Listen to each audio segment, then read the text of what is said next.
Aloha and good afternoon. Thank you for joining us here on This Is Now. We begin with some new information just into our newsroom. Yeah, new at noon, police are looking for this man in connection with a violent attempted kidnapping at a city bus stop. Now, the incident happened on Monday at around 7 p.m. HPD says the victim was sitting at the stop near Haloa Drive and Kukila Street in Halava when the suspect came up behind her and hit her on the head. Now, the suspect then tried to grab her, but the victim was able to get away. Anyone with information on this case is asked to call Crime Stoppers at 955-8300. Yes. Got to keep that number handy. Of course, Crime Stoppers heavily relies on tips and information from the public. A couple things to note. If your tip does lead to an arrest, you could receive a cash reward of up to $1,000. And the biggest thing is anonymity. You will remain anonymous. So again, keep an eye out for anything there. We also want to turn now to some new developments in a story that have a lot of people talking today. Yeah, in today's talker, the fallout continues for a local lawmaker who expressed concerns over an LGBTQ flag inside a public school.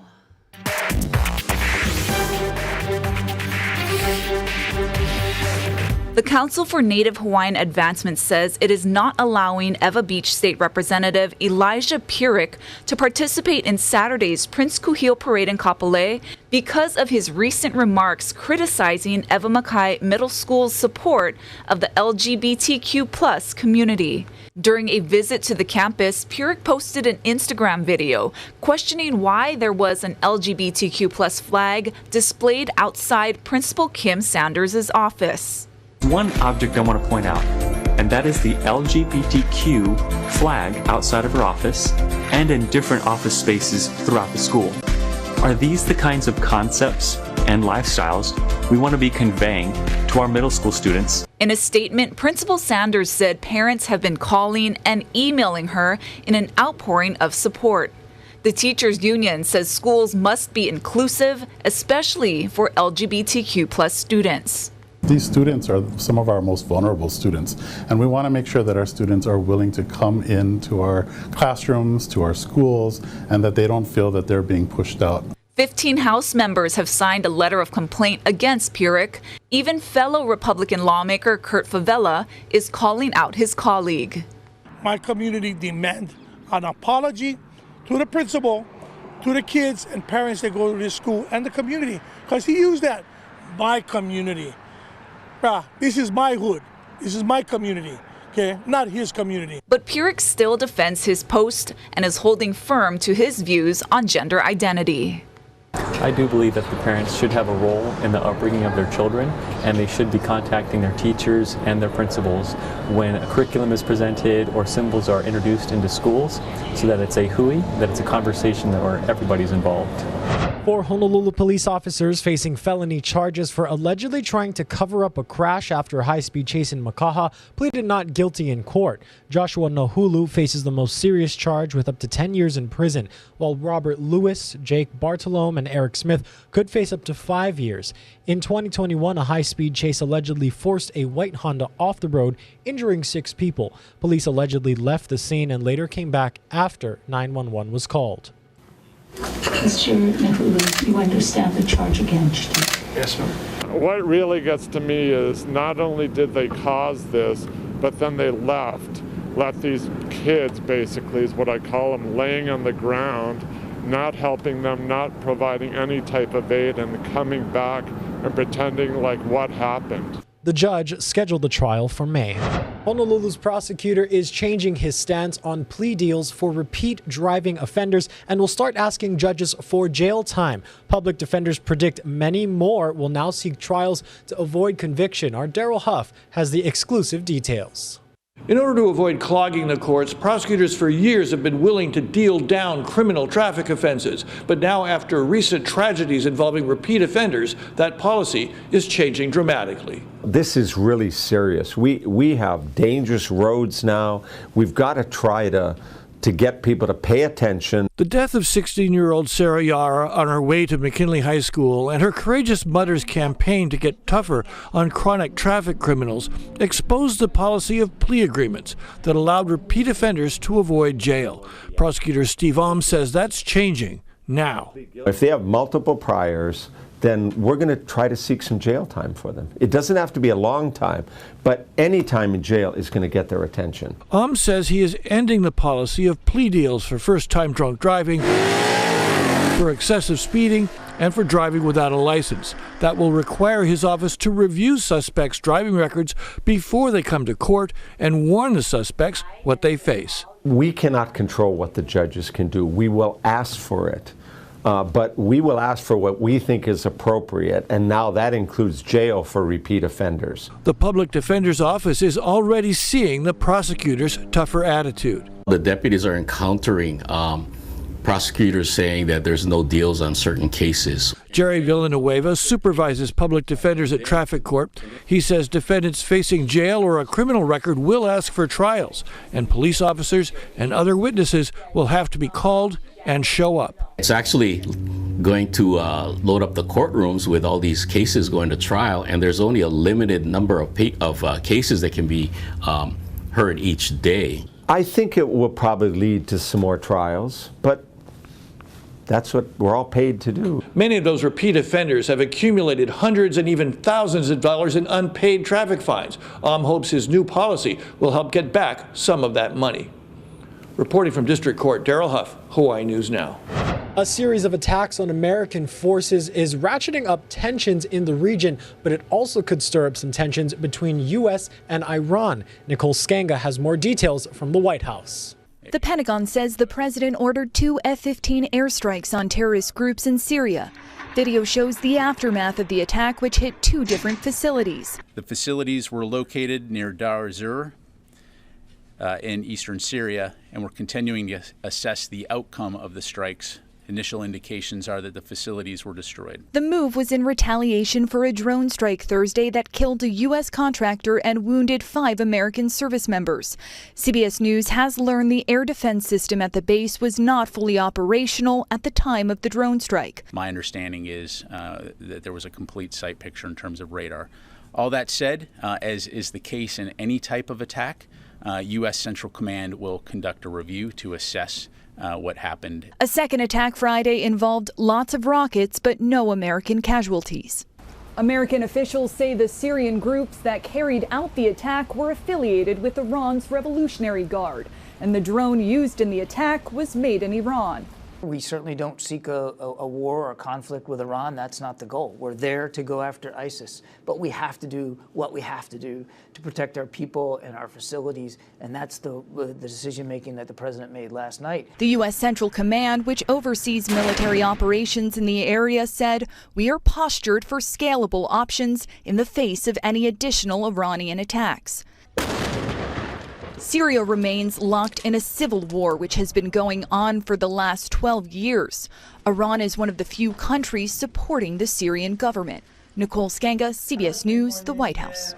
Evan Corcoran, primary defense attorney to former President Donald Trump, appeared before a federal grand jury in Washington today. The grand jury is investigating the handling of classified documents at Trump's Mar-a-Lago estate and the possible obstruction of justice when the federal government attempted to get those documents back. When he first testified in January, Corcoran was ordered to respond to the grand jury after declining to answer questions about the document search. He's now been told he cannot withhold any information any longer about communications he had with Trump in the lead up to the search. He's also been ordered to turn over his notes relating to the probe, and prosecutors allege Trump tried to use Corcoran to advance the crime. They're specifically interested in a statement by Corcoran last June, which claimed all classified documents had been returned. Well, there has been so much talk about TickTock here in the U.S., and there are growing concerns over the app's security. For more on this, let's bring in Ivan Rodriguez with more. Aloha, Ivan.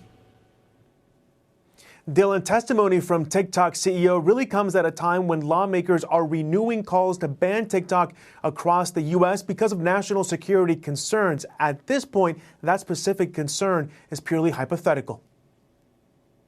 Many U.S. lawmakers remain convinced the popular app is an urgent threat to national security. The FBI director, the CIA director, the NSA director, the DIA director, the director of national intelligence, all voicing significant concerns about this app in bipartisan fashion. TikTok does appear to collect user data in a similar fashion to American social media companies. While TikTok does not operate in China, its parent company ByteDance is located in Beijing. The concern is the Chinese government could leverage that relationship to force cooperation with security activities, including the possible transfer of TikTok user data. Experts say while there's no public evidence at this moment, it is a possibility. The problem for the CEO is it's not TikTok that's the target of mistrust, it's China. Nobody trusts China, and nothing he can say will change that. Western legal experts say Chinese law can require any organization or citizen in China to support, assist, or cooperate with state intelligence work. Concerns about TikTok's connection to China have led to a ban across U.S. government devices. In Thursday's testimony, TikTok CEO Shou Chew tried to ease worries. I have seen no evidence that the Chinese government has access to that data. They have never asked us. We have not provided. Lawmakers weighing what to do next. It's more about the ownership structure, and that needs to change. China's Commerce Ministry says that a forced sale of TikTok would seriously damage global investors' confidence in the United States. Dylan? Thanks so much for that report, Ivan. There are 3 proposed bills circulating around Capitol Hill that would either restrict or ban TikTok. What did House Speaker Kevin McCarthy have to say about that? Well, the speaker said today that he would support bipartisan legislation coming out of the Energy and Commerce Committee to, he says, deal with the perceived threat of TikTok. He also said in part, I know the Senate is working on one, but I believe the House will get one done and will pass it through as well. Dylan? Ivan Rodriguez, keeping an eye on it all. Thanks so much for joining us here today on This Is Now. Starting April 1st, the social networking site says it will remove all of the verified checkmark statuses that were on the site before Elon Musk took over.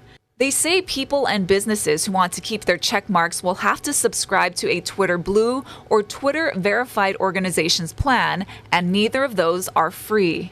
If a corporation wants to be Twitter verified, it must pay $1,000 a month plus taxes for a verified mark on its page, as well as another $50 a month each for any affiliate pages. People who want to subscribe to Twitter Blue can do so for $8 a month or by paying $84 annually. Twitter first introduced the check marks in 2009 as a free way to identify which accounts were genuine and not imposters. Road safety is a topic that many want up-and-coming teen drivers to keep in mind at all times. There is a traffic safety fair happening this weekend. Casey Lund gives us a preview. Aloha from Aloha Stadium, a really important event, and it's the first time that this has happened in 4 years because of the pandemic. The traffic safety fair happening right here in the parking lot. Get to the details of the event right away from 9 a.m. to 1 p.m. on Saturday. Again, it's absolutely free. You'll hear about the importance of not driving under the influence. They'll have a simulator for that, drowsy driving, some really important discussions, and a lot of fun here. Part of that is the driving course that I, full disclosure, have already done 3 times, and I have yet to completely pass it. So we're going to give that one more go here. I want to walk you through what's going to happen. We're going to go around a turn, break through that curve, and then come down here through this main center cone. Beyond the car, you can see there's 3 cones. It's going to be a simulated obstacle, and one of these 2 traffic lights will go off. My job is to go the opposite way without braking. So let's see if we can make that happen. We've got Don Coloma with us. He is the driving instructor for the Department of Education. Don, I'm going to turn my phone off, give you the microphone here. So I got both hands on the wheel. We'll buckle up, release the parking brake, and I'll have you talk us through our course. I think we're ready to go, right? Yes. Okay. Collision avoidance. Collision avoidance. Collision avoidance is basically looking up, evaluating what's going on. And we want to get up to about 15 or 20, correct? Yes. Okay, now this is relatively easy, right? Mm-hmm. This is the first course. Breaking through this turn. Okay, now last time, Don, I was not able to, you got to worry about your back wheels too, not just your front. So we're going to get up to 20, right? Yes. And then we're going to see what light goes off. Okay, here we go.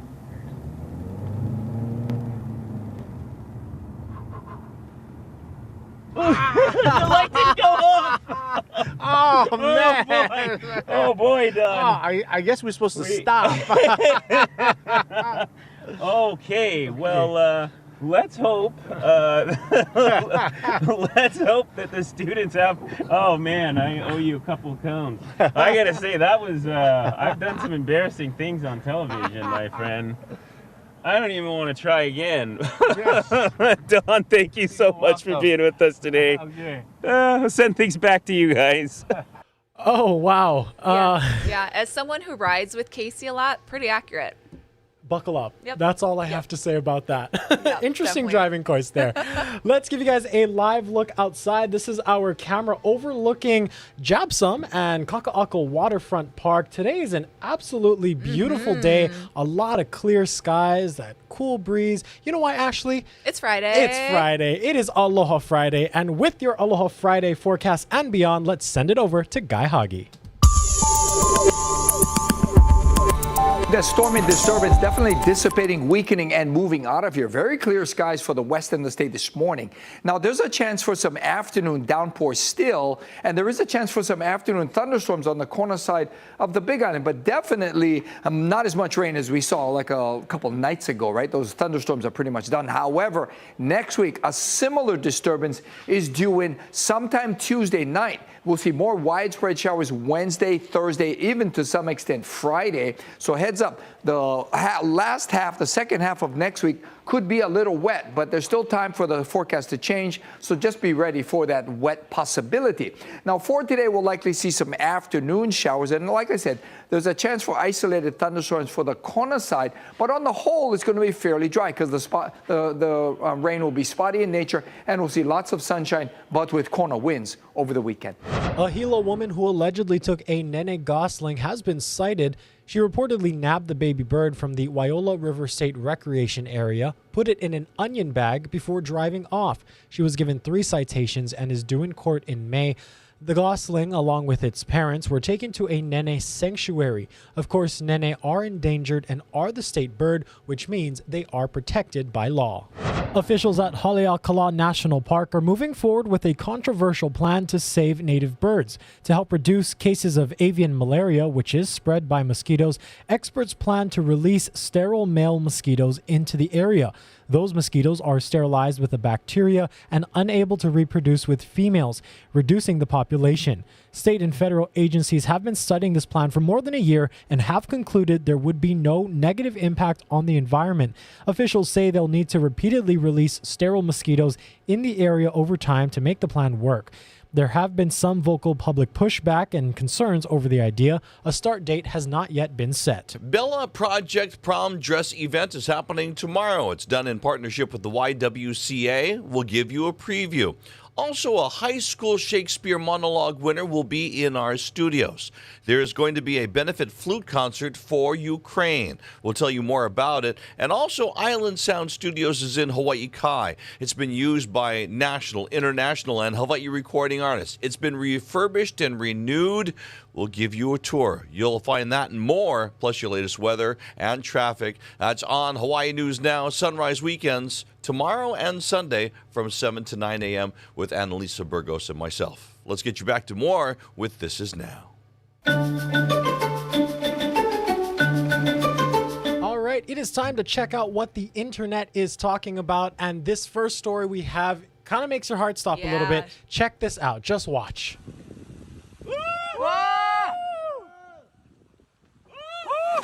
Oh! Yes, that is a Hong Kong visitor right there. He was in Thailand. Now, this actually happened in January. He was at a local adventure park in Pattaya, Thailand, when he decided to muster up the courage and the bravery to do this jump from 10 stories high.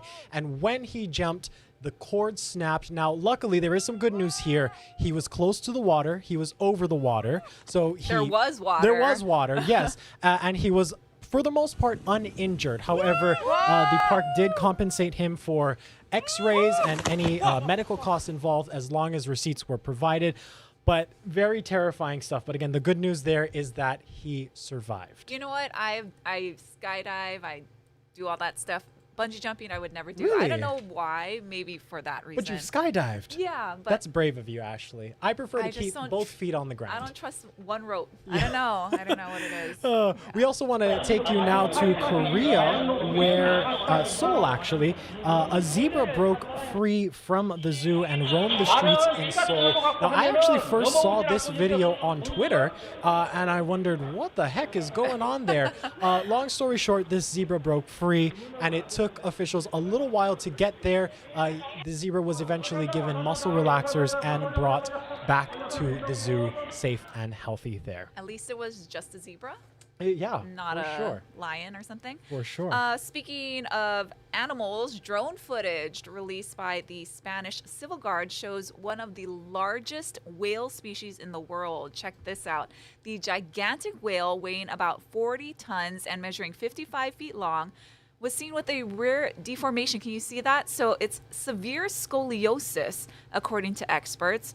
This was captured in the Mediterranean Sea off the Spanish coast, and studies reveal that traumatic events like collisions with the ships usually cause these kind of abnormalities in whales. Poor thing. Very interesting sight, but heartbreaking for sure.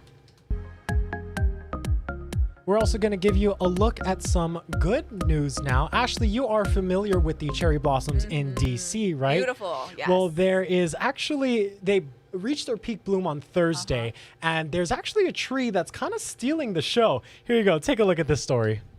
The beauty of the blossoms brings us down to the tidal basin every spring. But this year, the star of the show seems to be Stumpy. He's a tough guy, apparently, because he looks like he's only bark. Stumpy became famous in 2020 when a Reddit user posted about him being as alive as his love life. It quickly garnered a lot of attention online and in person. The Arroyos drove down specifically to see him. Finally found him. Up close, Stumpy looks like he's struggling. I didn't expect him to be so hollow. But the National Park Service says he's very much alive. As the blossoms show, Stumpy is not just surviving, Stumpy is thriving. Mike Litterist explains a variety of urban issues are to blame for his condition, including his low point on the tidal basin, as well as the seawall settling. Today, the roots are inundated with the kind of brackish water of the tidal basin. But despite his endearing demeanor and pleas from many to save him, it's just too late to transplant him. We would probably do far more damage to it if we tried to move it than if we just allow it to remain in place. Gotta love Stumpy. Yeah, oh, I miss that so much. Yeah. You know, if you can never make it to Japan for cherry blossoms, DC's season just as beautiful. You've also spent a lot of time in DC. Did you ever see Stumpy yourself? I don't recall Stumpy, no. Gotta go back and check out Stumpy. Yeah. We got one more feel-good story for you folks. Yeah, this is really cute, you guys. So patients at Maynard Children's Hospital in Greenville, North Carolina got a chance to let off some steam in a creative way. So the kids were taken outside the building in the nice weather for the return of the annual Jello toss. Now, each year, team members at the center volunteer to join the pediatric patients for a day of fun. So in addition to relieving stress, the event gives the patients the opportunity to bond with their caregivers. It falls within Child Life Month, which is dedicated to honoring child life specialists and raising awareness of the important work they do. That is super cute and a great way, again, to let off steam and just have some good laughs because, as it said, laughter is the best medicine. Yes. We sure did. Have a great day, everyone. Thank you so much for tuning in to This Is Now. Aloha.